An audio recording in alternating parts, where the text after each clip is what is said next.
And staying with the president, the commander-in-chief has threatened the BRIC nations with 100% tariffs for trying to replace the U.S. dollar as the dominant currency in global trade. In a social media post, President Trump stood against de-dollarization, saying Washington needs a commitment that these countries would neither create a BRICS currency nor back any other currency to replace the dollar. Trump also added that if BRICS nations want to use another currency, they can say hello to tariffs and goodbye to America. Now, this is not the first time the president has made such a threat to the BRICS that consist of Brazil, Russia, India, China, South Africa, Iran, Egypt, Ethiopia, the United Arab Emirates, and Indonesia. Remarkably, on the first day in office, Trump mistakenly referred to Spain as a BRICS member and warned of hefty tariffs. Spain is very low. And yet, are they a BRICS nation? What? They're a BRICS nation, Spain.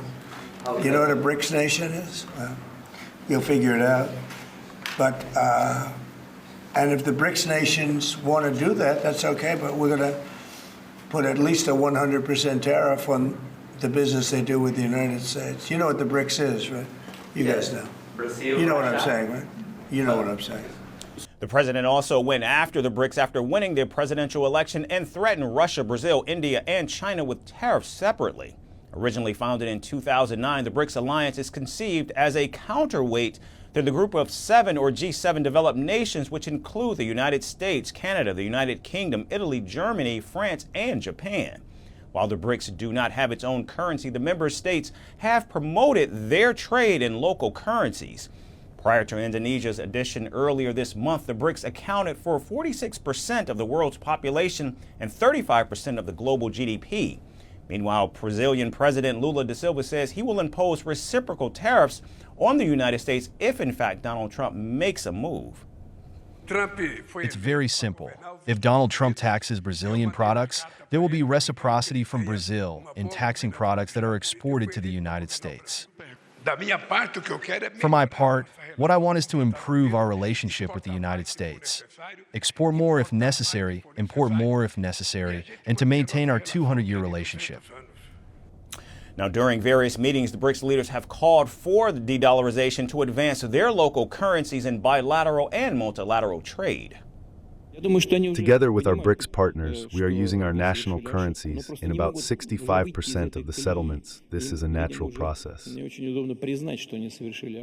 But now, despite all of this, the United States dollar remains the world's dominant reserve currency. And while President Trump thinks he can bring down taxes for U.S. citizens by tariffing other countries, critics argue that the unnecessary import duties on the BRICS will drive up costs for American consumers and businesses.